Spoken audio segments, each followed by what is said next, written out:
un service doit être composé d'actions. Et les actions, en fin de compte, que vous faites doivent avoir un résultat, quoi. Chaque chose, chaque action qu'on pose, en fin de compte, il y a toujours un résultat. Et ce résultat doit répondre à des objectifs qui ont été fixés. Sinon, en fin de compte, ce qu'on fait ne sert à rien.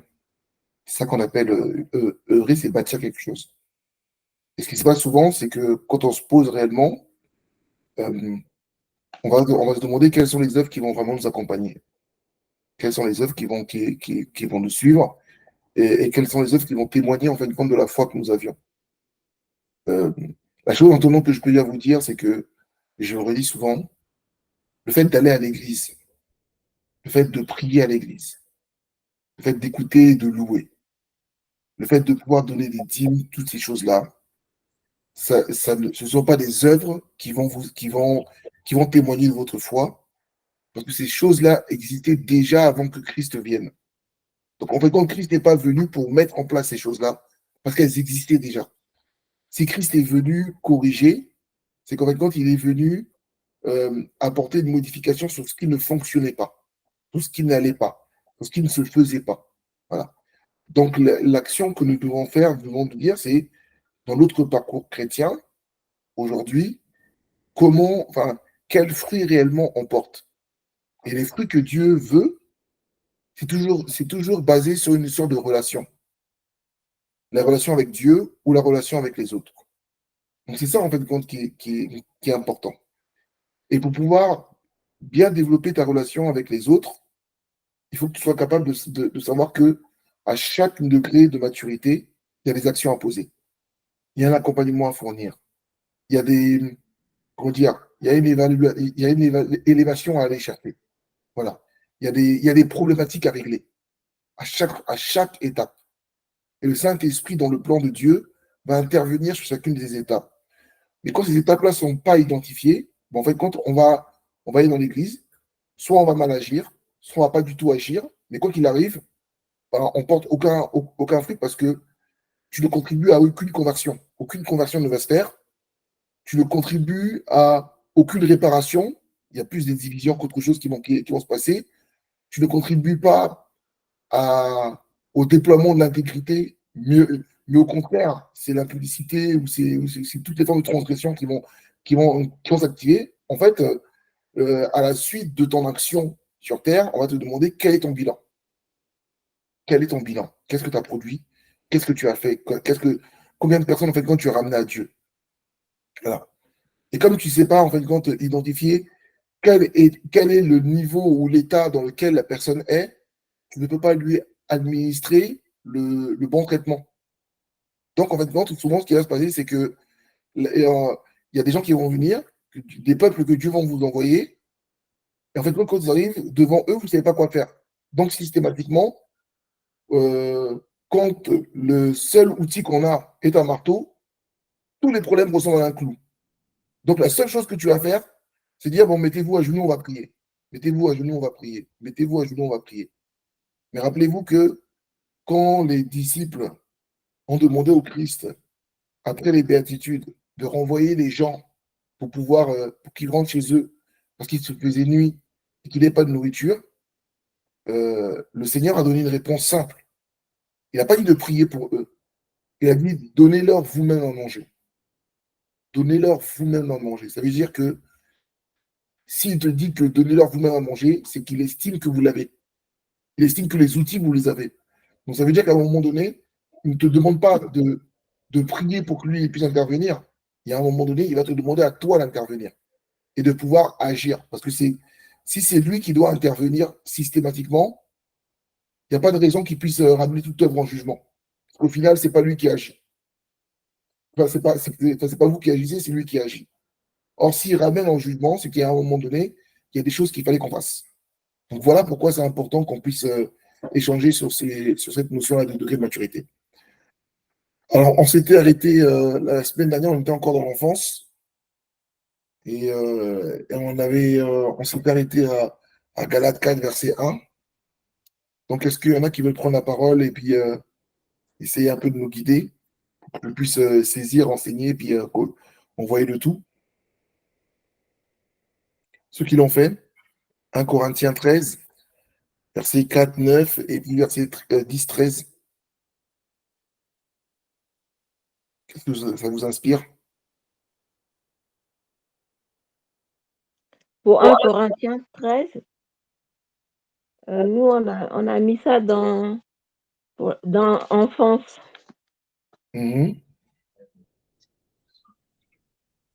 Et je ne sais pas s'il faut lire le verset ou dire ce qu'on Comme a. vous voulez. Là maintenant, c'est, enfin, vous Donc, êtes, ne vous positionnez pas en élève, positionnez-vous en tant que, en tant qu'enfant de Dieu, échangez, dites-moi le fruit de votre réflexion. Si c'est de l'enfance, pourquoi c'est de l'enfance, qu'est-ce que vous Maman voulez? Loulou, on peut lire le verset, s'il te plaît? ok. Donc, 1 Corinthiens 13, verset 4 à, on va dire, à 13. Voilà. La charité est patiente, elle est pleine de bonté. La charité n'est point envieuse. La charité ne se vante point. Elle ne s'enfle point d'orgueil. Elle ne fait rien de malhonnête. Elle ne cherche point son intérêt. Elle ne s'irrite point. Elle ne soupçonne point le mal. Elle ne se réjouit point de l'injustice, mais elle se réjouit de la vérité. Elle excuse tout. Elle croit tout. Elle espère tout. Elle supporte tout. La charité ne périt jamais. Les prophéties prendront fin. Les langues cesseront. La connaissance disparaîtra. Car nous connaissons en partie et nous prophétisons en partie. Mais quand ce qui est parfait sera venu, ce qui est partiel disparaîtra. Lorsque j'étais enfant, je parlais comme un enfant, je pensais comme un enfant, je raisonnais comme un enfant. Lorsque je suis devenu homme, j'ai fait disparaître ce qui était l'enfant. Aujourd'hui, nous voyons au moyen d'un miroir, d'une manière obscure. Mais alors nous verrons face à face. Aujourd'hui, je connais en partie, mais alors je connaîtrai comme j'ai été connu. Maintenant, donc, ces trois choses demeurent: la foi, l'espérance, la charité. Mais la plus grande de ces choses, c'est la charité.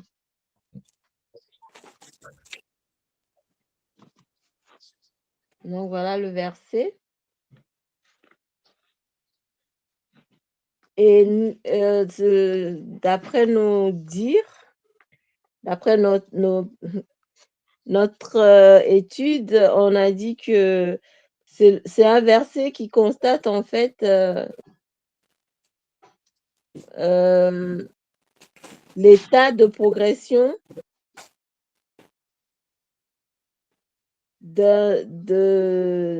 d'un enfant en fait, d'un enfant spirituel. Donc on a mis dans les traits de caractère, le verset énumère les traits de caractère de l'évolution spirituelle de l'enfance. Ça veut dire. Les Pourquoi vous camarades, l'avez aidez-moi un peu là aussi. Alors, Au fait, il fait un constat, en fait. Il fait un constat de son état d'enfant et il constate que il est en train de faire des progrès. Il progresse vers l'homme fait. Donc, il arrive à faire la différence, sauf que Christ n'est pas complètement formé encore en lui. D'accord. À quel moment, qu'est-ce qui te dit ça? Qu'est-ce qui te veut dire ça? Lorsque j'étais enfant, Mhm, lorsque j'étais enfant, je mhm, parlais comme un enfant. mhm, Je pensais comme un enfant. mhm, Je raisonnais comme un enfant. mhm. Lorsque je suis devenu homme, j'ai fait disparaître ce qui était de l'enfant en moi. D'accord. Donc, quel est son état actuellement? Est-ce qu'il est en progression ou est-ce qu'il est homme? Il est homme, D'accord. Ok. puisqu'il parle quand j'étais enfant, il parle du passé, donc il regarde un peu en arrière, comme ils ont dit tout à l'heure, sa progression. Mais pour moi, ouais, il est homme, parce qu'il a dit lorsque j'étais. C'était un état qui est déjà passé. C'est ça. Donc, il était déjà enfant. Maintenant, qu'est-ce qui correspond à l'état d'enfant dedans? Qu'est-ce qu'il explique? C'est quoi la différence? Qu'est-ce qui permet de faire la différence entre un enfant et un homme là-dedans? Sa manière de parler. La posture, le comportement, on raisonne. En fait, un enfant ne réfléchit pas comme un homme. On en avait parlé la dernière fois lors de. Soyez pragmatique si vous voulez. Si vous voulez commencer à enseigner, si vous devez enseigner ça aux enfants de Dieu, soyez pragmatique. Si vous dites aux enfants de Dieu que si vous allez vous allez voir un frère et vous voulez commencer à enseigner, vous lui dites, bon, pour plus être un enfant, il faut que tu sois un adulte, parce qu'un adulte est différent d'un enfant. Tu as tout dit, mais il sait pas quoi faire. Soyez plus pragmatique. Ben, Soyez capable de un l'expliquer. enfant, il a besoin d'être encore accompagné dans son évolution. Un homme, on va prendre un état général. Quand on était enfant, on était dans un plein apprentissage, on avait besoin qu'on nous montre les choses, qu'on nous Est-ce dise que les c'est ça choses. est-ce que c'est ça que le texte vient de parler? Mm. Le texte n'est pas en train de parler de l'autonomie, là, hein. Le texte décrit quelque chose de particulier. Si vous reprenez à partir du verset 1, pour pouvoir comprendre le contexte, il dit quoi? Quand je parlerai les langues des hommes et des anges, si je n'ai pas l'amour, je suis un airain qui résonne ou une cymbale qui retentit. Mhm. Et quand j'aurai le don de prophétie, la science de tous les mystères, de toute la connaissance, quand Mhm. j'aurai même toute la foi jusqu'à transporter des montagnes, si Mhm. je n'ai pas l'amour, je ne Oui, suis rien. d'accord. Continue. Et quand je distribuerai tous mes biens pour la Oui, nourriture des pauvres, quand je oui, livrerai même mon corps pour être oui, brûlé, si je oui, n'ai pas l'amour, cela oui. ne me sert à rien. D'accord. Qu'est-ce qu'il vient d'expliquer là? Qu'est-ce qu'il vient d'expliquer? Qu'est-ce qu'il vient d'écrire là actuellement? Bah, en gros, il parle un peu d'amour, l'état qu'on doit, en fait, le comportement qu'on doit avoir, que ça sert à rien on peut tout donner, tout faire, etc. Mais si on n'a pas un amour sincère, et ben, en fait, qui accompagne pas les actes, ça sert à Mhm. rien ce qu'on est en train de faire. D'accord. Là, quand il a, à partir du verset 1 au verset 3, là, quand il dit que je parlerai toutes les langues des hommes et des anges. Donc là, Donc, il il parle parle, au conditionnel. si j'ai les dons de prophétie, ça tout, la connaissance, la science des mystères, etc., etc., etc., si j'ai la foi. Ça correspond à quoi, ça? Dans la Bible, ça vous fait penser à quoi, ça?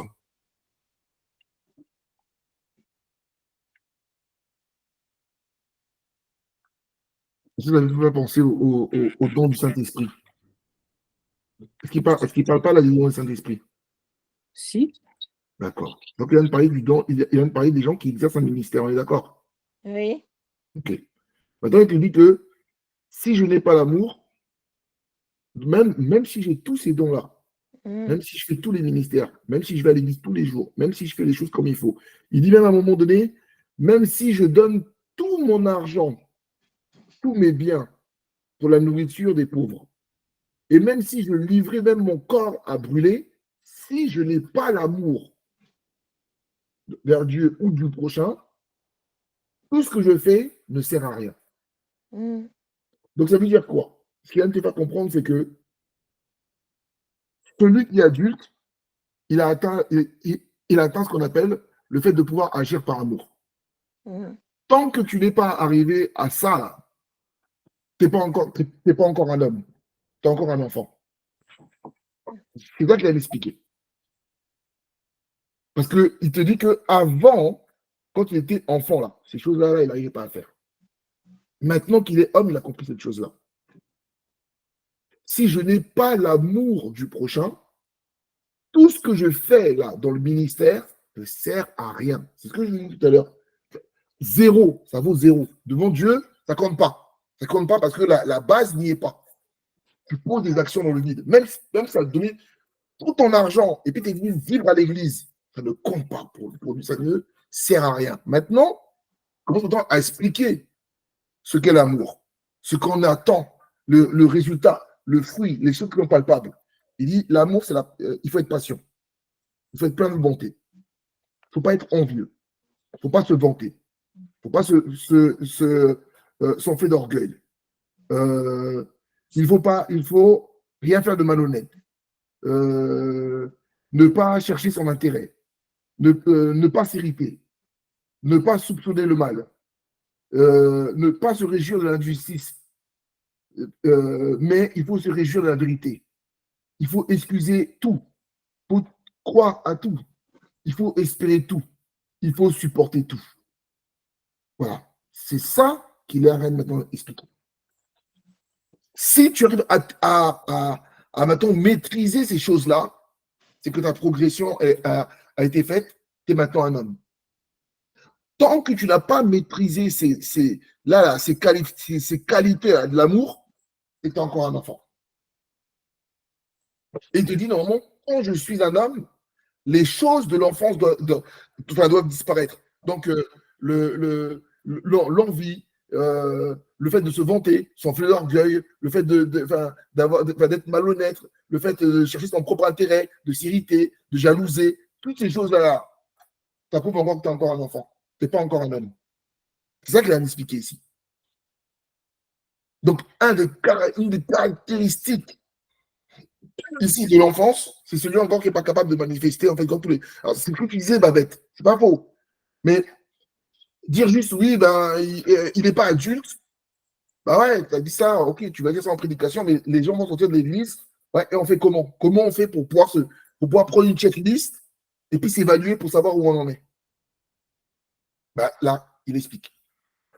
Un adulte, il doit avoir l'amour.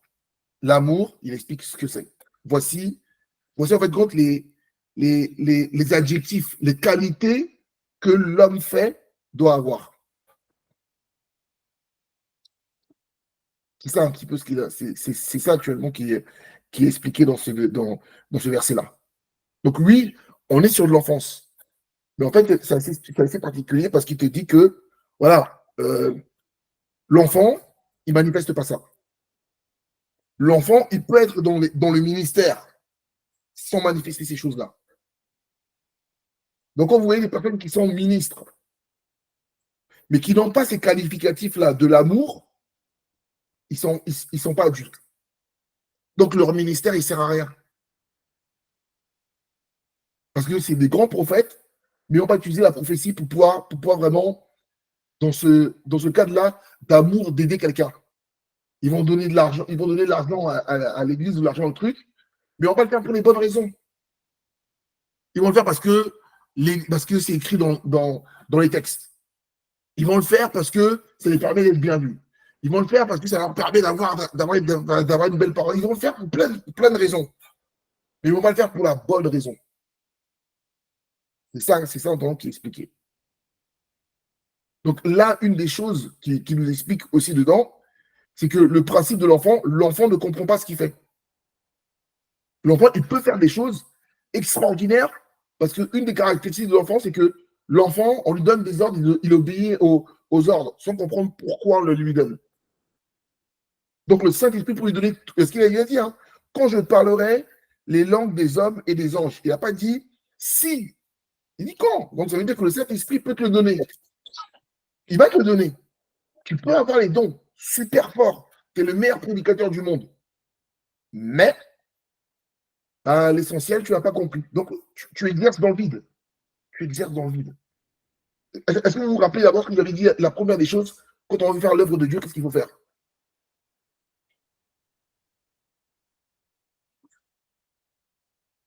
Ne rien faire. Voilà. Parce que sinon, on va pédaler dans le vide. On va s'épuiser. Mais en fait, on n'aura même pas sauvé une seule âme.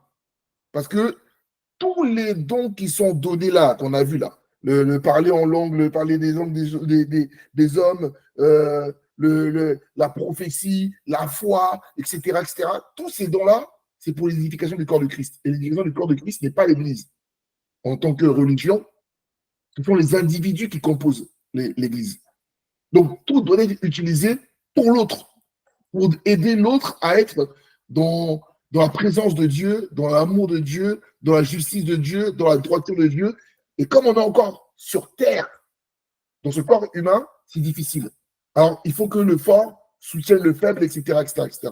Donc, tous les dons qu'ils nous ont donnés, c'est toujours pour nous rapprocher de Dieu. Donc, ça doit être véhiculé et trouver son origine dans cette notion d'amour. C'est-à-dire que l'amour envers Dieu, c'est une histoire de relation avec Dieu. L'amour envers quelqu'un, c'est une relation avec la personne. Donc, quand tu es dans une histoire d'amour, tu n'es plus dans des histoires de relations. Aujourd'hui, tu peux maintenant chercher à identifier aujourd'hui quel est l'état de relation de toi, de tes proches, de ta communauté, de ton assemblée, quel état de relation avec Dieu. Quel est l'état de relation avec ton frère? Est-ce que c'est ça qui est manifesté? C'est ça qui est important. Hein? Toute une histoire de Christ nous a réconciliés avec Dieu, il nous a donné le ministère de la réconciliation. Toute une histoire seulement de relation avec Dieu. Dieu a ses critères pour que tu sois en relation avec lui.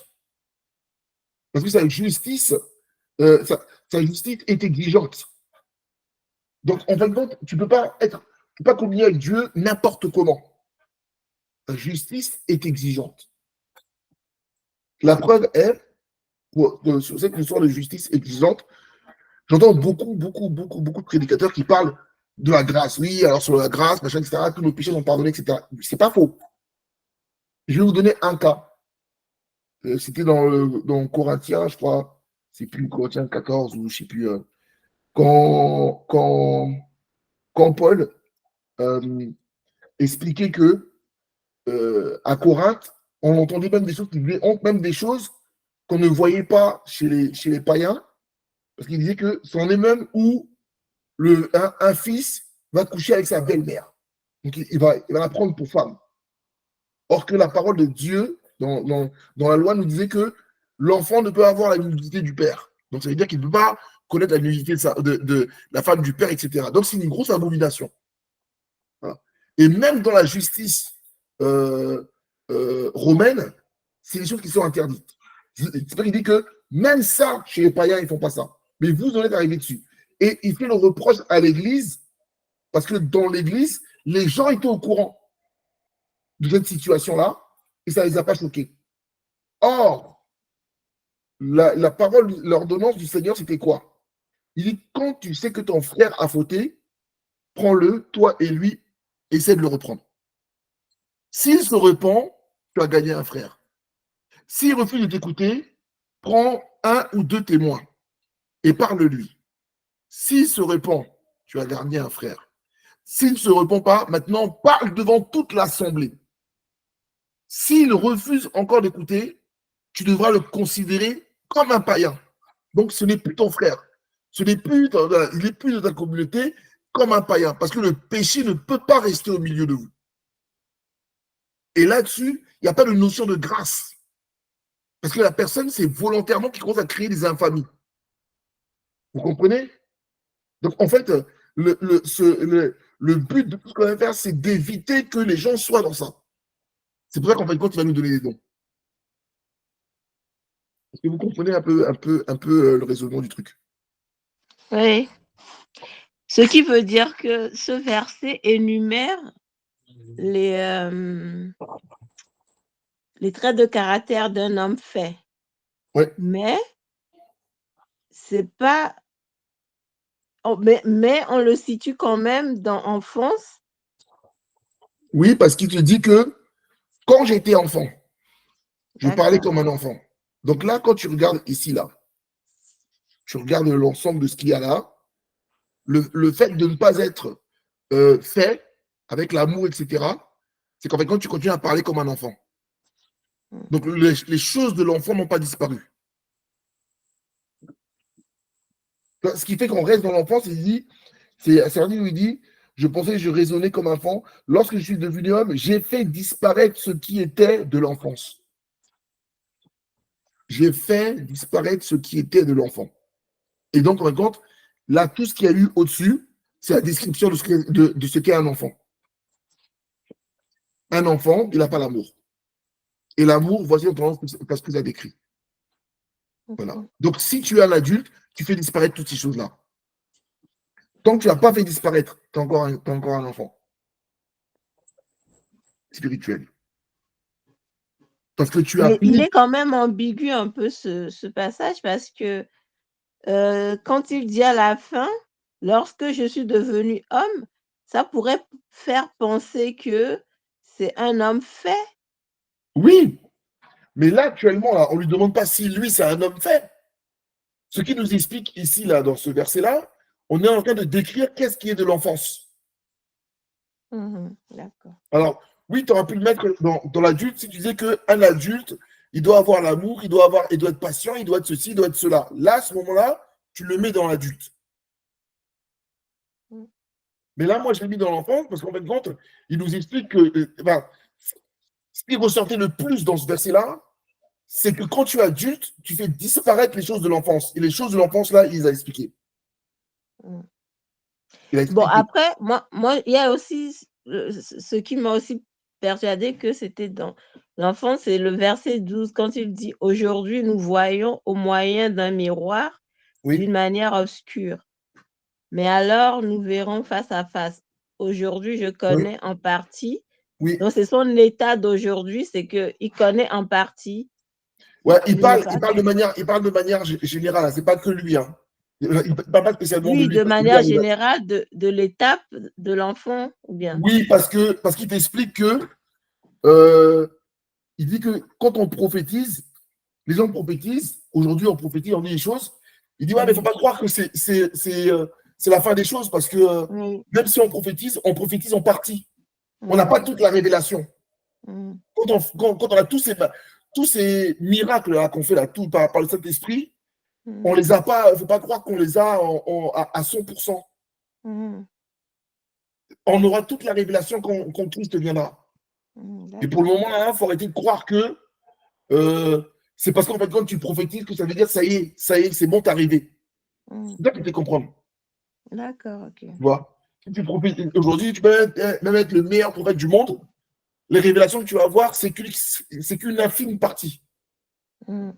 Parce que, encore aujourd'hui, même tout chrétien que tu es, face à la mort, tu te poses quand même des questions sur ce qu'il va y avoir de l'autre côté.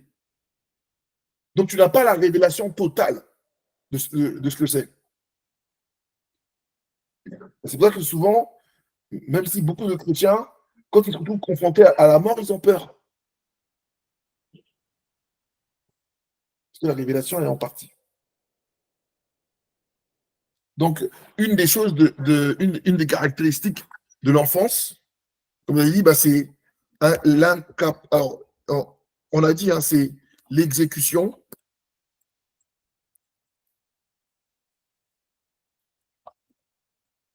des ordres, on va dire, de la liturgie, si tu veux, liturgie, des coutumes, si tu veux,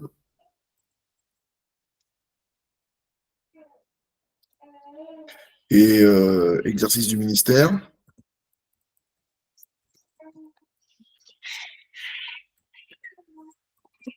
sans comprendre l'essence des choses.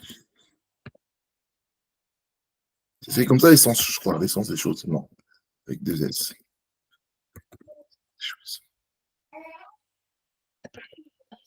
Il y a aussi une des caractéristiques, c'était quoi? Une des caractéristiques qu'on voit aussi, c'est que incapacité à manifester l'amour selon Dieu. Donc ça veut dire quoi? Globalement, si on devait en retirer quelque chose, là, en termes d'action que vous devez mener ou de projet que vous devriez avoir, qu'est-ce que ce verset-là, en entendant, peut vous ramener, vous fait penser?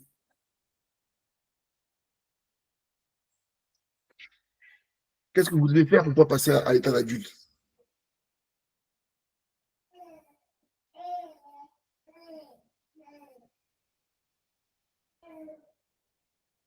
Gloria, qu'est-ce que tu en penses? Comprendre pourquoi on fait les choses. Pardon? comprendre pourquoi on fait les choses Alors, la première des choses, et bien le faire, quoi. pas juste bien le faire. C'est parce que Le tu faire peux à bien bien. prophétiser. C'est comprendre. Enfin, c'est pas comprendre pourquoi tu prophétises. C'est de rattacher ça à l'amour. Ouais. Rattacher ça à l'individu. Rattacher ça aux autres. Ça veut dire qu'en fin de compte, ce qu'il faut comprendre ici, c'est que l'action de l'Église n'est pas tournée vers l'Église, vers la gloire de ton Église. Elle est tournée vers l'individu. Il y a une grande gloire quand tu vas prendre une personne, c'est par exemple un jeune bandit, voyou, etc. Tu le prends et tu en fais quelque chose de bien. Ça compte beaucoup plus que de prendre une petite cellule de prière et d'en faire une église. Est-ce que vous comprenez? Faire une grosse église a une logique si derrière votre église, elle change les gens, elle touche les gens, elle fait croître les gens. Si c'est une école qui éduque les gens, c'est utile. Sinon, ça ne sert à rien. Le deuxième truc qu'il y a, c'est le verset 4. Ben, il faut maintenant commencer ben, si tu veux devenir un adulte, ben, il faut manifester l'amour. Et donc, manifester l'amour, il faut travailler ta patience. Tant que tu n'es pas patient, tu n'es pas encore un homme fait. Tu es encore un gamin. Donc, ceux qui sont impatients, il faut prier, il faut travailler la patience, il faut méditer, je sais pas, il faut un programme, il faut vous entraider, il faut vous coacher, il faut vous mentorer, il faut faire tout ce que vous voulez, mais il faut que tu sois capable d'être patient, d'être capable de manifester la bonté. Il y a beaucoup de gens dans l'église, la bonté, c'est compliqué. Hein. C'est des gens plutôt, ils offensent, ils sont méchants, ils sont durs, ils sont ceci, ils crispent, ils font du mal, mais ils ne manifestent pas la bonté. Et pourtant, bah, ils peuvent avoir tous les plus gros grades du monde, ils ne manifestent pas ça. Donc ça veut dire que si toi, tu ne manifestes pas la bonté, il faut que tu travailles. Ou que tu fasses travailler aussi les autres. Après, il ne faut pas être envieux. Donc il faudrait qu'on puisse travailler ce côté-là. La concupiscence. Quand tu vois l'autre là-bas qui ramène une grosse voiture, ça te fait mal au cœur. Quand tu vois l'autre là-bas qui se marie, ton cœur se serre. Pourquoi lui, pourquoi pas moi, etc. Voilà. Ne se vante point. Ah, c'est moi qui. Moi, ça fait des années que je suis dans l'église. J'ai ceci, moi je connais un tel, et patati, et je suis ceci, et moi, et moi, et moi, et moi, et moi. Parce que le fait que tu te vantes, souvent, ce sont des personnes qui vont commencer à faire de la politique pour pouvoir avoir des gros postes, montrer que eux, c'est eux. Ils ne sont que le point d'orgueil. Les gens qui sont orgueilleux. Moi, on ne peut rien m'apprendre. Moi, on ne peut rien me dire. On ne peut rien me toucher. Moi, ceci, moi, cela. Voilà. Il ne faut pas. Voilà. Le négatif, non. Voilà. Ça, l'orgueil, bah, tu es encore un gamin spirituel. Tu vois. Il ne fait rien de malhonnête. Rien de malhonnête. Les chrétiens qui sont chrétiens, mais bon, on truande un petit peu quand même le Pôle emploi. On truande quand même la CAF. On ne déclare pas ceci, on ne déclare pas cela. Au niveau des impôts, on fait un peu du travail au black. Il ne faut pas déclarer les impôts, etc. Bah, ça, c'est de la malhonnêteté. C'est-à-dire qu'en toi, il n'y a pas tout le caractère de Christ. Il y a encore des choses encore qui sont bizarres en toi de malhonnêteté. Un chrétien fini, il n'y a plus ces choses-là. On ne doit pas retrouver la malhonnêteté. Il ne cherche point son intérêt. Son intérêt. Son intérêt. Quand c'est pour moi, je veux que tout le monde soit là. Quand c'est pour les autres, là, je n'ai pas le temps. Je fais les choses, c'est d'abord moi, ma famille, mes enfants, mon mari, moi, mes choses. Voilà. Les autres, là, on verra, on n'a pas le temps. Hein. Il faut d'abord mettre toute l'énergie sur nous. Centrer nous. L'égoïsme, là, bah, c'est pas bon. Il ne s'irrite point. Par exemple, moi, je suis dedans. Je sais quand il faut, la colère. La colère n'est pas mauvaise. Parce que le Seigneur s'énerve. La colère n'est pas mauvaise. Parce que la colère est un sentiment qui dit que les choses doivent changer. Et c'est la colère qui pousse à ce que les choses changent. Voilà. L'irritation, c'est autre chose. Parce que quand tu t'irrites, tu dis des choses, tu dis des choses blessantes. Tu dis des choses qui détruisent et qui ne construisent pas. Regardez quand quelqu'un est vraiment en colère, le sentiment qu'il a envie de faire, il a envie de faire du mal. Il a envie de blesser. Il a besoin d'extérioriser cette énergie négative. Même s'il était fatigué comme tout, Quand il va s'énerver, il va retrouver de l'énergie. C'est de l'énergie de destruction. La colère est une énergie qui détruit. Quand Dieu s'enflammait, la colère s'enflammait, il voulait exterminer le peuple. La colère appelle ça ça. Et il dit, il ne faut pas s'irriter. Il ne soupçonne point le mal. Soupçonne point le mal. Ah, c'est complot. Ah ouais, lui, il fait ça, machin. Ah non, j'en suis sûr, hein, lui, il fait ça parce que c'est pas bien, ça divise. Tu vois. Il ne se réjouit point de l'injustice. Voilà. Quand on a fait ça à tel part, ah voilà, c'est bien, on lui a fait, etc., etc. Moi, je l'aime pas, c'est bien que ça lui arrive. Or que c'est pas juste ce qui s'est passé. Voilà. Donc, vous voyez, toutes ces choses-là, il faut commencer à travailler. Il faut travailler sur soi. Et là, c'est bien concret. Ça veut dire que demain même demain, si vous êtes adulte, ou même demain, si vous devez commencer à rentrer dans un ministère des femmes, par exemple, où vous devez accompagner des jeunes sœurs, c'est ça qu'il y a à faire comme travail. Quand j'entends souvent des fois les séminaires des femmes où le thème c'est quelle est la place de la femme dans l'église, ou le rôle de la femme dans l'église. L'éducation, hein, ces choses-là. On doit faire ces choses-là. On doit pousser les gens à être dedans, à pousser à cette espèce d'intégrité pour que les gens deviennent des adultes spirituels. C'est ça le job. Et là, c'est pas qu'une histoire de prière de congrégation. Les gens ne vont pas devenir honnêtes juste avec des prières de congrégation. Il y a un moment donné, il faut asseoir la personne. Il faut la tutorer, la mentorer, l'exhorter, la guider, la conseiller. Quand ça ne va pas, il faut la reprendre aussi. Il faut mettre de la rigueur, de la dureté. Enfin, la Bible nous dit que qui aime son enfant aime la correction. Oh, voilà. Donc c'est ça un petit peu le travail. Verset suivant. Le Galate 5, verset 19. Qu'est-ce que vous en avez pensé? Qu'est-ce que ça vous inspire? Alors, j'avais mis Galate 6, mais c'est une erreur, c'est Galate 5. Il n'y a pas de Galate 6, 19. Allez-y. Alors, si vous voulez, peut-être on va le lire parce que sinon ça va rien pousser. Quelqu'un veut lire? C'est pas Galates 5, plutôt. 19, oui, c'est Galate 5, 19. Oui. Ah, voilà. Ok, parce que c'était marqué Galates 6. Oui, je sais, c'était une erreur. Ce que Ah. je voulais dire. Or, les œuvres de la chair sont évidentes. Ce sont la débauche, l'impureté, Oui. le dérèglement, l'idolâtrie, la magie, les Oui. rivalités, Oui. les querelles, les jalousies, les aminosités, les Mhm. disputes, D'accord. les divisions, les sectes, Oui. l'envie, l'ivrognerie, les Oui. excès de table et Mhm. les choses semblables. Je D'accord. vous dis d'avance, comme je l'ai déjà dit, que ceux qui commettent de telles choses n'hériteront point le royaume de Dieu. D'accord. Ok. Je continue. Mais Je le sais pas. fruit de l'esprit, Oui.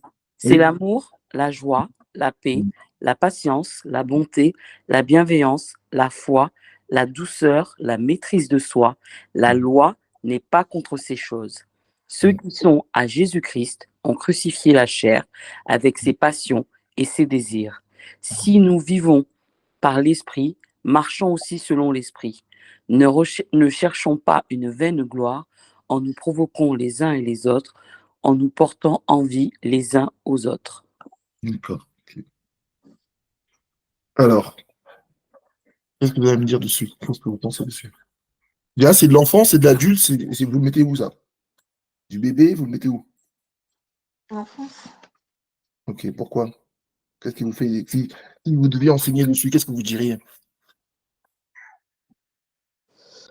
On nous dresse les traits de caractère en fait de quelqu'un qui marche selon la chair, donc de quelqu'un qui n'est pas affermi en Christ, qui est un enfant, dans le sens où il n'arrive pas à gérer ses émotions, il n'arrive pas à manifester le fruit de l'esprit. Enfin, moi, j'hésite entre deux choses, parce qu'après, on nous parle de l'amour, Oui. les œuvres de l'amour, et on nous parle des œuvres de la chair. Les œuvres de l'esprit, pardon, et de la chair. T'hésites entre quoi et quoi? Bon, je dirais au début, enfin, nous, on l'a mis dans l'enfance, D'accord. parce qu'on nous dresse le portrait, le trait de caractère de quelqu'un de charnel. D'accord. Et pourquoi vous ne mettez pas dans le bébé?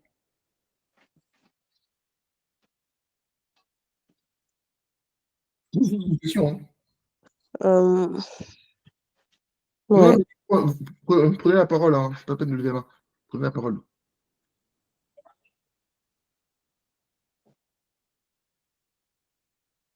Pareil, si tu peux prendre la parole hein, si tu veux. Hein. Parce que j'ai vu que tu as levé la main. Regardez, il dit, parce qu'à un moment donné, il dit, il parle des œuvres de la chair, il dit de se dépouiller de ces œuvres de la chair.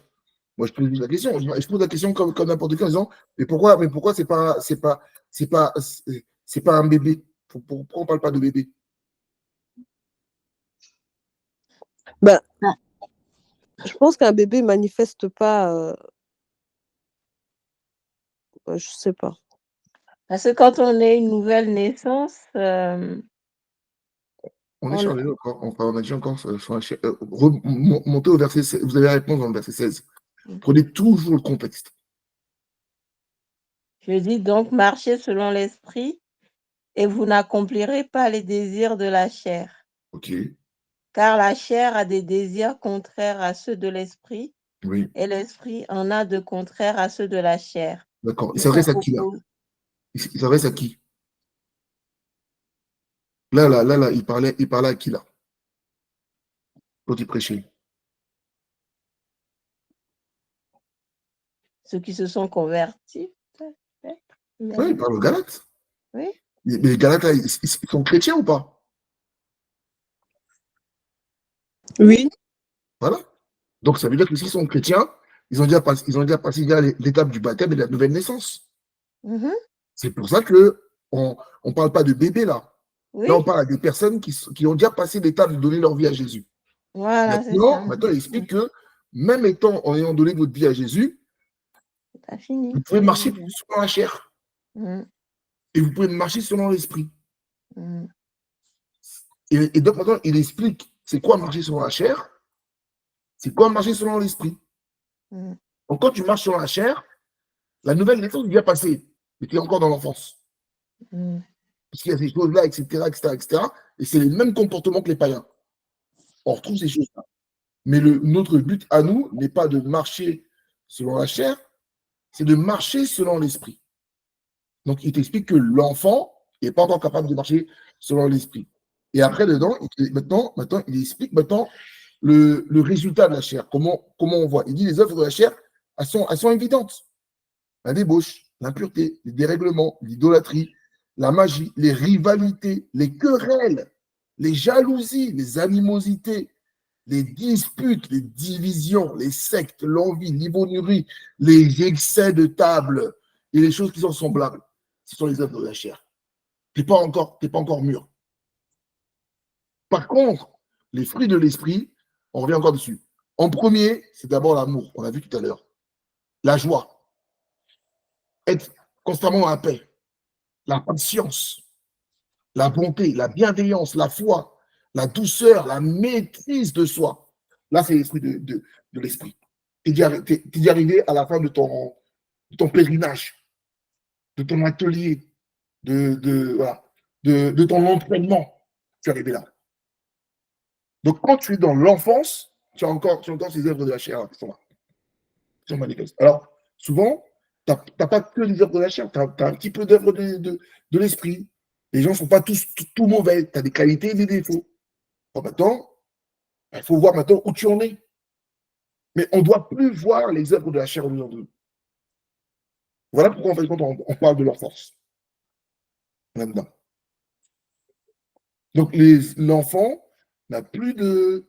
Il n'y a plus d'œuvre charnelle au-dedans de lui.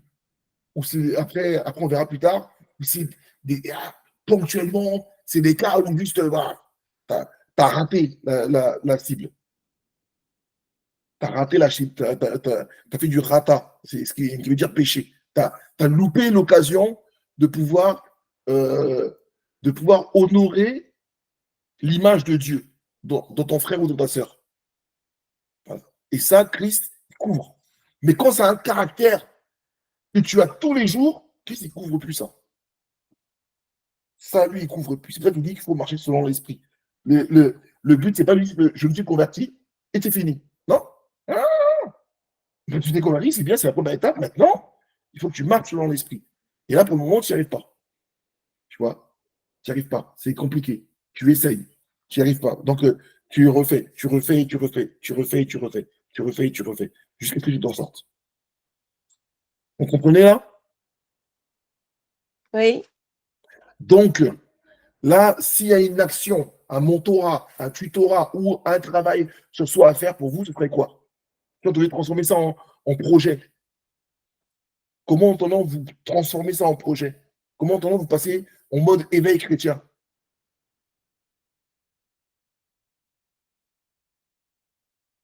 Est-ce que vous avez des idées?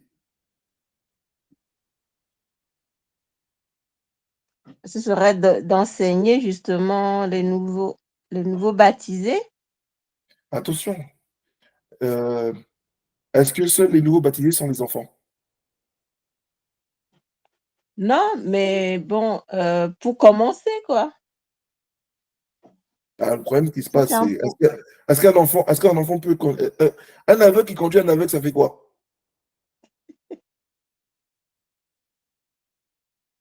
Parce qu'en maintenant, tu Bah, t'expliques un tout principe. le monde n'est pas aveugle, tout le monde n'est pas enfant. Mais maintenant, moi, je te pose la question. Parce que là, maintenant, toi, tu ne me précises pas.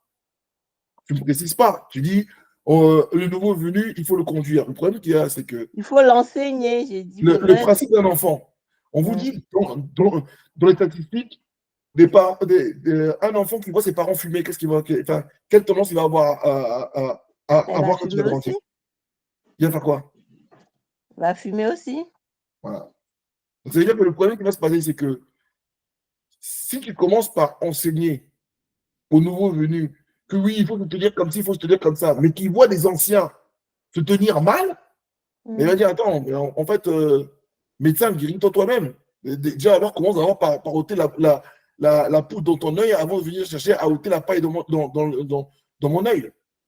C'est ça, Donc, c'est vraiment lui qui crée du désordre. c'est les anciens qu'il faut enseigner, du coup. Ben, je ne sais pas. Quel est leur état leur degré? Moi, je dirais d'abord, de façon concrète, faire un bilan sur soi-même, Voilà, merci. voir où on en est D'accord. par La rapport à ça. première étape, c'est toi-même. Tu ne Mm. peux pas, comment dire, intercéder pour ton frère si toi-même tu es en palabre avec Dieu. Tu ne peux pas intercéder pour lui. Parce que toi-même, déjà, tu es recherché par la police. Et puis, il y a la bagarre dehors. Et toi, tu viens séparer. Quand la police ils arrive là, ils prennent l'identité, ils découvrent que toi, tu étais quelqu'un qui était recherché depuis longtemps. L'affaire de l'accident là, ou de la bagarre là, ils vont mettre ça de côté. C'est toi, ils vont s'occuper. La première étape, c'est d'abord soi-même. C'est toi qui dis que le parcours, l'éveil, ça commence d'abord par soi-même. Quand tu es sauvé, tu sais maintenant comment faire pour pouvoir sauver les autres. Sinon, bah, il se passe ce qu'on voit d'habitude. C'est que chacun prend la parole pour expliquer à l'autre comment bien se comporter, sachant que lui-même, il se comporte pas mal. Donc l'autre derrière, il t'écoute. Mais lui non plus n'a pas envie de faire l'effort. Parce que tu n'es pas un exemple pour lui. Or, Paul avait dit quoi? Soyez mes imitateurs comme moi-même je suis l'imitateur de Christ. C'est pour ça que Paul traitait son corps rigoureusement. Il était très exigeant envers lui-même. C'est tout simplement pour être capable de pouvoir aider l'autre. Il faut être capable d'abord de retirer d'abord la poutre dans ton œil avant de commencer à aller voir les autres. Aujourd'hui, le problème, il est là. C'est pour ça qu'aujourd'hui, on prêche, tout le monde dit Amen, tout le monde sort de là et tout le monde s'en fout. Parce que même celui-là qui a prêché, il est dedans. Or, tu ne peux pas me parler de foi dans ce que tu viens m'annoncer, parce que si toi, tu y croyais réellement, tu l'auras appliqué à toi-même. C'est le même principe là que les histoires des marabouts là, de Barbès qui nous disent que oui, professeur Diakité, il est capable de multiplier l'argent. Viens, il connaît les cérémonies pour te rendre riche. Dans ce cas-là, qu'est-ce que toi tu viens faire au pied du métro en sandales pour me dire viens, toi, je vais te rendre riche. Si tu savais comment rendre riche, tu ne serais pas là. Tu ne serais pas là, sans papier, dans le froid, en sandales. Donc commence d'abord par te rendre riche, et puis après, quand tu seras riche, là, tu m'expliqueras. Ah, c'est ça le principe. Donc, la première étape qu'il faut faire d'abord, c'est le pèlerinage sur soi-même. Travailler pour être capable de pouvoir manifester ces fruits-là. Donc, travailler en groupe, travailler en étape, en vous soutenant les uns les autres, en individualité, en jeûnant, en priant, en faisant ce que vous voulez. Je ne sais pas, vous y prenez comme vous voulez, mais il faut que vous manifestiez ces fruits-là. Et quand vous allez manifester ces fruits-là, là maintenant, vous allez commencer à vous occuper des autres. Parce que quand vous allez commencer à parler, vous aurez la légitimité. Quand vous allez parler de tempérance et de maîtrise de soi, bah, on sait que toi, en entendant, tu es quelqu'un qui te maîtrise. Quelqu'un qui pète les plombs n'importe comment, etc. Ça, tu vas commencer à parler de maîtrise de soi. Quand tu parles, ceux qui sont à côté, même s'ils sourient. Quelle méthode tu vas venir me donner? Tu vas venir me coacher sur quoi? Tu me coaches sur quoi? Quand on te regarde déjà. C'est pour ça qu'on verra quand on parle de l'adulte, on vous dit que ceux qui sont appelés au ministère du pastorat, ils doivent être comment dire, irréprochables. Irréprochables. Parce que si on a des reproches à te donner, c'est mort. C'est fini. Tout ton ministère il tombe. Alors, par habitude, tu vas exercer un ministère, on va s'asseoir, on va te suivre.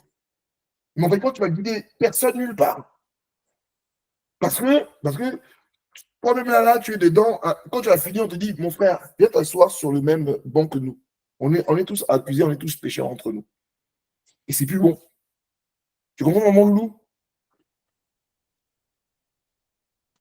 Oui, oui, j'ai compris. Donc, l'erreur qu'on commet, encore une fois, dans l'église, on va s'occuper des nouveaux venus. Et c'est bien que souvent, des fois, on commet des erreurs. Un nouveau venu, il vient, on le reçoit mal, on l'engueule, on l'envoie. Ensuite, on dit, bon, si je suis plus gradé que toi, on exerce une autorité sur lui.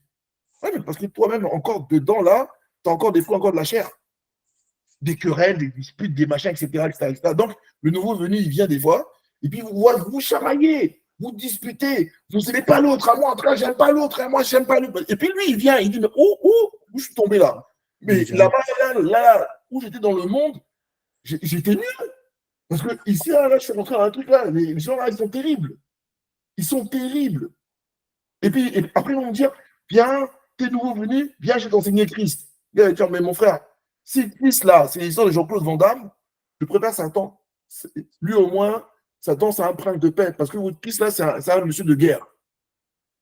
Il n'y a que les divisions, chacun cherche à être plus grand que l'autre, etc. Mais dans le monde, moi, j'étais tranquille. Hein. Je fais et c'est là maintenant les phrases. Les phrases, en fait, quand, qui cassent la foi, où il y a des gens qui te disent, mais ils te posent des questions en disant, mais moi, je connais quelqu'un, franchement, il est super gentil, il fait du mal à personne, c'est quelqu'un de bien, c'est quelqu'un de machin, etc. Est-ce qu'il va aller en enfer? Mais lui, il ne prie pas Dieu, mais franchement, il donne aux pauvres, il fait plein de choses. Quand il te parle de ça là, c'est qu'il est déjà en train de te mettre en comparaison par rapport à des chrétiens qui ne font pas ça. Et il te demande, ouais, mais lui, il va aller en enfer, il va aller au paradis. Et tu vas lui répondre que Jésus est le chemin, la vérité, la vie, nul ne va au Père sans passer par lui. Tu rentres dans une incohérence totale. Parce que le mec, il dit, attends, je ne comprends pas. Donc ça veut dire que le fait que toi, tu es chrétien, tu peux être pédophile, et puis tu violes les gens, tu voles l'argent, tu piques dans les caisses, et toi, tu vas au paradis, et lui, il est super gentil, il s'occupe des gens, il va aller en enfer. Tout de suite, en fin de compte, ça discrédite le Seigneur. Ça discrédite son œuvre. Ça discrédite son action. Ça discrédite tout. C'est pour ça que le ministère, il est préférable qu'il soit donné à ceux qui sont en statut d'adulte. Parce qu'ils ne vont pas gaspiller le ministère à cause d'un problème de caractère. Vous avez dit que sur le ministère, il y avait 4 dimensions. Il y avait l'appel, il y avait la vision, il y avait l'onction, il y avait le caractère. Quand le caractère n'est pas là, vous gaspillez tout votre ministère, vous portez 0 fruit. Et même après, d'ailleurs, quand on regarde même, c'est compliqué. Parce que vous arrivez à diriger personne. Vous n'arrivez pas à développer un leadership. Vous n'arrivez pas, en fait, compte, à drainer les gens vers vous. Vous n'arrivez pas, en fait, compte, à fédérer. Vous n'arrivez pas à parler pour qu'on vous écoute. Voilà. Vous n'arrivez à rien faire, en fait. Mais vous occupez une place, vous n'arrivez pas à produire. Pourquoi? Parce qu'il y a un problème de caractère qui est là. Et le caractère, il étouffe l'onction. Il étouffe. Aujourd'hui, regardez, il y a des grands pasteurs, ils avaient une onction terrible. Tout le monde les suivait. Après, ils ont commencé à faire des choses bizarres. De la même manière qu'on les a vus faire des choses bien et que tout le monde les a suivis, quand ils ont bien fait des choses bizarres, tout le monde est parti. Tout le monde est parti. Et c'est Jérémie 10, verset 26, qui nous dit ça. c'est un verset terrible. Terrible. Jérémie 10, verset 26. Je vais vous le lire. Moi, ce verset-là, il me fait peur. C'est vrai que je ne suis pas fan de. Alors, attendez, c'est pas. Non, c'est pas verset 26. Jérémie 10, il n'y a pas de verset 26. Hein, Non, Jérémie attends, 10. je vais te retrouver ce verset-là. Je vais te retrouver ce verset-là. Les pasteurs.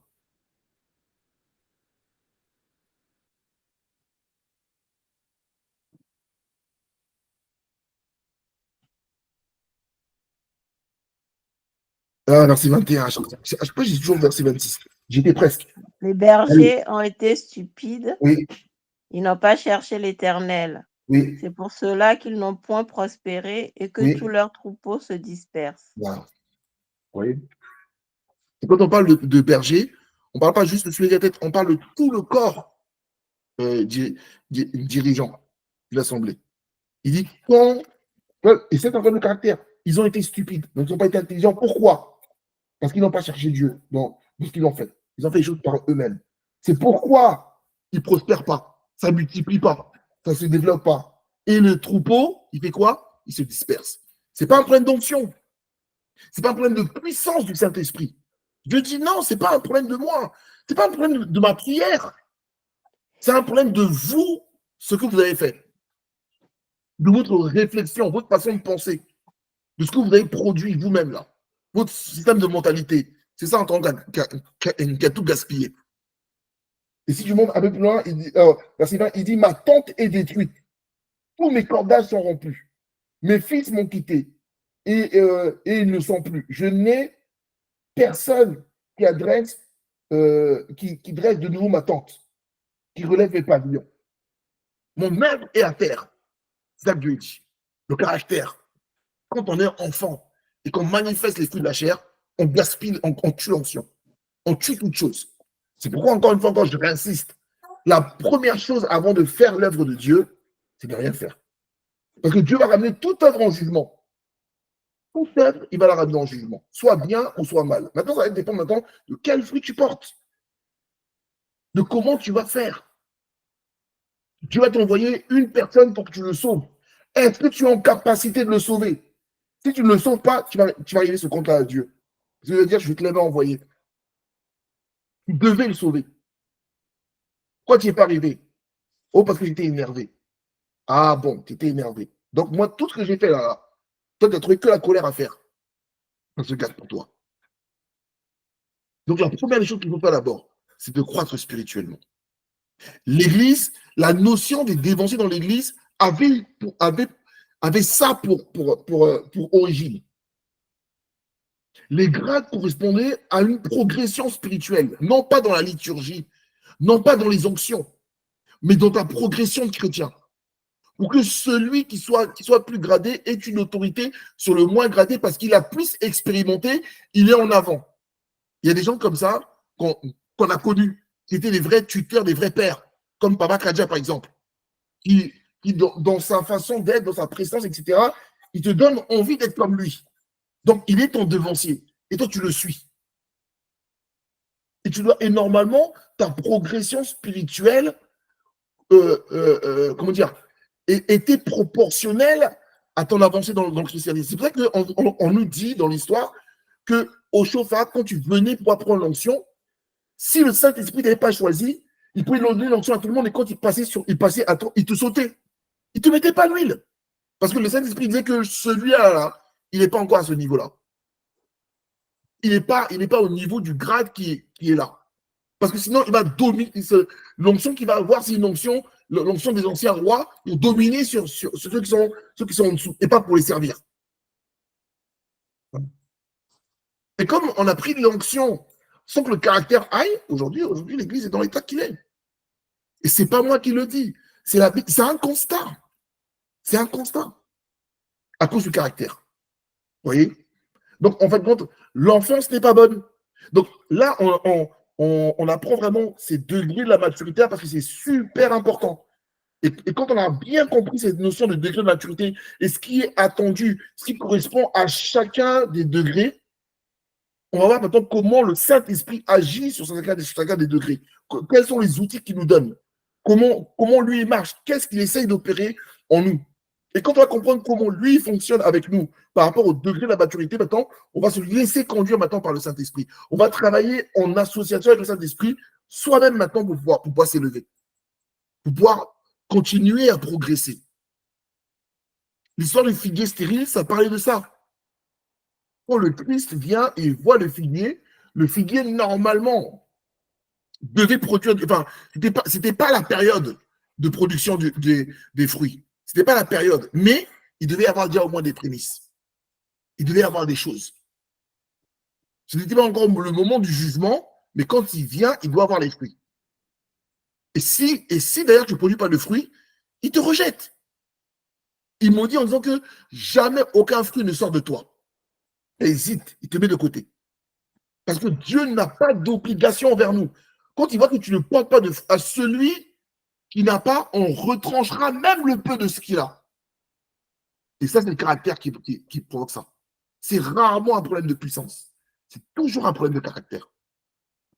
Voilà. Donc, on va s'arrêter là aujourd'hui.